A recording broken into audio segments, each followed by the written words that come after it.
আসসালামু আলাইকুম, hello everyone. আশা করছি সবাই ভালো আছেন। চলে এলাম নতুন আরেকটি রেসিপি নিয়ে। আজকে আমি আপনাদেরকে তৈরি করে দেখাবো কিভাবে পারফেক্টলি পাউন্ড কেক তৈরি করা হয়। আর আমি এটা ড্রাই ফ্রুটস দিয়ে করেছি।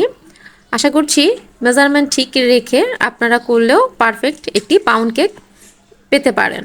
তো এই পাউন্ড কেকটি বিকেলের নাস্তায় চায়ের সাথে খুবই ভালো লাগে। দেখতে পাচ্ছেন কতটা সফট হয়েছে। আর আমি এখানে ড্রাই ফ্রুটস ব্যবহার করেছি। এখানে আমি বেশ কিছু কিশমিশ, টুটি ফ্রুটি এবং কাঠবাদাম ব্যবহার করেছি।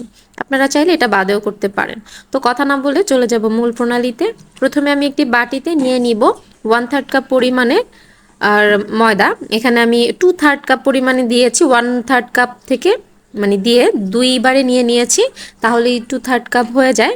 আর এখন দিয়ে দিচ্ছি 1 চা চামচ বেকিং পাউডার, আর দিয়ে দিব 1 টেবিল চামচ কর্নফ্লাওয়ার। আর অবশ্যই কর্নফ্লাওয়ার দেওয়ার চেষ্টা করবেন, পাউন্ড কেকে কর্নফ্লাওয়ারটা দিতে হয়। স্বাদ মতো লবণ দিয়ে দিচ্ছি এবং 1 টেবিল চামচ গুঁড়া দুধ দিয়ে দিচ্ছি, এতে করে কেকের টেস্টটা খুব ভালো আসবে। তো আমি সব উপকরণগুলো ভালোভাবে চেলে নিব। আমি একবারই চেলে নিচ্ছি, এখানে খুব বেশি চালার দরকার পড়বে না। আর এখন আমি একটি স্প্যাচুলার মাধ্যমে ভালোভাবে উপকরণগুলো মিশিয়ে নিচ্ছি।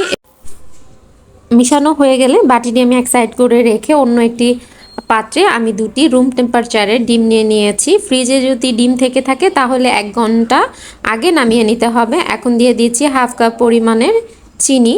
আর এই পরিমাণে 1/2 কাপ চিনিটাই পারফেক্ট, মানে মিষ্টিটা আমার কাছে পারফেক্ট মনে হয়েছে। এখন একটি ইলেকট্রিক বিটারের মাধ্যমে আমি ডিম এবং চিনিটা মিশিয়ে নিচ্ছি। আপনারা চাইলে হ্যান্ড হুইস্কের মাধ্যমেও করতে পারেন, তবে এক্ষেত্রে বেশি সময় লাগবে।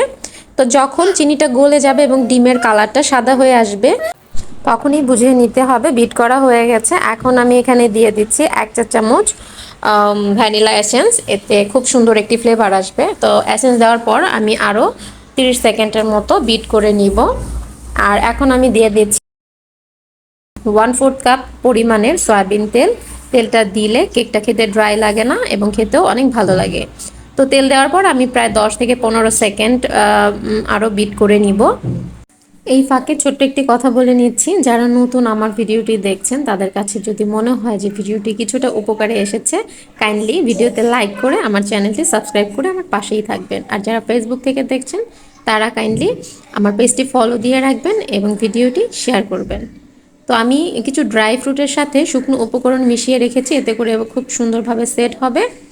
আর এখন শুকনো উপকরণগুলো ডিমের মধ্যে দিয়ে খুব ভালোভাবে মিশিয়ে নিব। পাউন্ড কেকের ক্ষেত্রে মিশানোর সময় কোনো ধরনের সাবধানতা অবলম্বন করার দরকার পড়ে না, যেটা স্পঞ্জ কেকের বেলায় পড়ে। তো এটা যেভাবে খুশি সেভাবেই আপনারা মিশাতে পারেন। আমি ইলেকট্রিক বিটারের মাধ্যমে ভালোভাবে মিশিয়ে নিচ্ছি, খুব ভালোভাবে মিশাতে হবে। আর আরেকটি ছোট্ট কথা বলে নিচ্ছি, আমার ইউটিউব চ্যানেলের যে বেল বাটনটি আছে সেটা আপনারা প্রেস করে রাখবেন, এতে করে নতুন ভিডিও আপলোড করার সাথে সাথে আপনার কাছে পৌঁছে যাবে। তো এখন আমি একটি মোল্ড নিয়ে নিয়েছি, এটা 5 ইঞ্চি মোল্ড। আমি একটু তেল ব্রাশ করে কাগজ বিছিয়ে নিয়েছি এবং মিশ্রণগুলো ঢেলে নিয়েছি। আর একটি স্টিক দিয়ে আমি ভালোভাবে ঘুরিয়ে ঘুরিয়ে নিচ্ছি, যাতে করে ভিতরে কোনো বাবলস থাকলে সেটা বের হয়ে আসবে। আর এখানে ট্যাপ করার কোনো দরকার পড়বে না, কারণ যেহেতু আমি ফ্রুটস ব্যবহার করছি।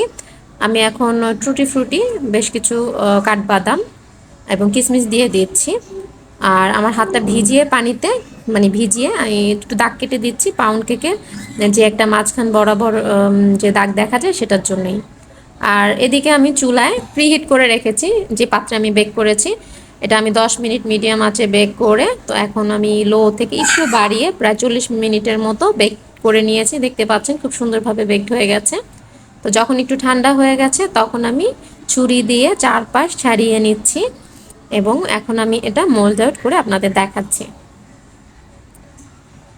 তো দেখতে পাচ্ছেন খুব সুন্দরভাবে উঠে গেল। তো আমি এটা এখন ছুরি দিয়ে কেটে নিচ্ছি। তো কাটা শেষ। তো দেখতে পাচ্ছেন কতটা পারফেক্ট হয়েছে। আশা করছি আজকের ভিডিওটি আপনাদের উপকারে আসবে। আপনারা এই কেকটা চাইলে আটা দিয়েও বাসায় তৈরি করতে পারেন, তবে আটার কেকটা একটু অন্যরকম হয়, ময়দার কেকটা একটু ভালো হয়। তো আশা করছি আজকের ভিডিওটি আপনাদের কাছে ভালো লেগেছে। তো আজ এই পর্যন্ত, ভালো থাকবেন। আল্লাহ হাফেজ।